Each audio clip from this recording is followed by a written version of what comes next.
کافی وقت سے میں کچھ عجیب خواب دیکھ رہا تھا، مگر میں سمجھنے سے قاصر تھا۔ وہ خواب جو اگلی صبح حقیقت میں بدل جاتے تھے۔ میں تجسس میں مبتلا تھا کہ آخر یہ کیا ماجرا ہے۔ وقت گزرتا رہا اور ساتھ ساتھ یہ سلسلہ بھی چلتا رہا۔ میں سوچتا تھا مجھے گناہ گار کو کیوں ایسے حقیقی خواب نظر آتے ہیں۔ میرے لیے بڑا کٹھن وقت تھا۔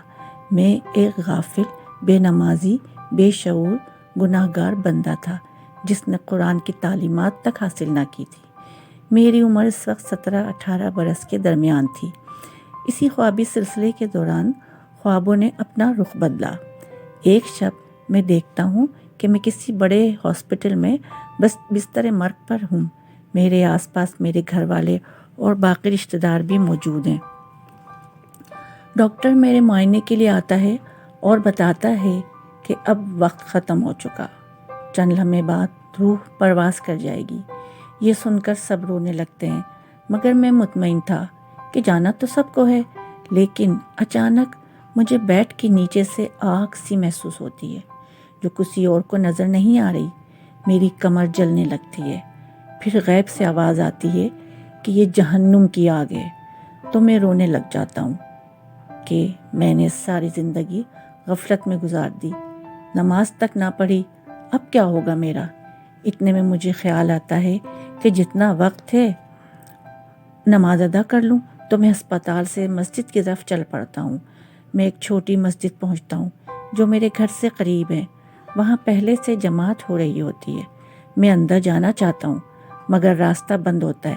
میں کوشش کر کے اندر چلا جاتا ہوں اور نماز میں شامل ہو جاتا ہوں، مگر جب سجدہ کرنے کا وقت آتا ہے تو وہاں کانٹے بچھے ہوتے ہیں۔ مجھے سجدہ نہیں کرنے دیا جاتا۔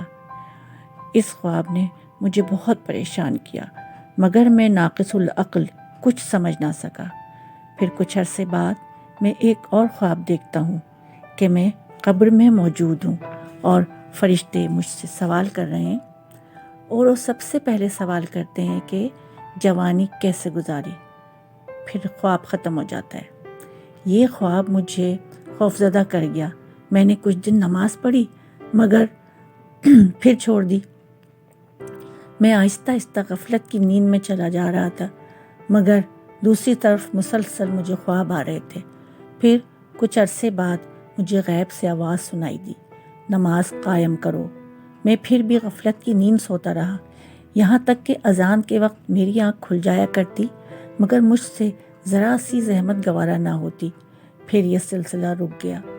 پھر بہت عرصے بعد کل پھر مجھے یہ خواب نظر آیا کہ میرے گھر میں بڑے کالے بچھو موجود ہیں اور میری طرف بڑھ رہے ہیں۔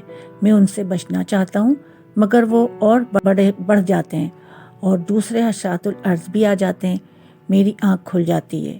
یہ بتانے کا مقصد صرف یہ تھا کہ اللہ ہمیں اشارے و مواقع دیتا ہے کہ لوٹ آؤ میری طرف، مگر ہم خواب غفلت میں پڑے رہتے ہیں اور ان اشاروں کو نظر انداز کرتے ہیں۔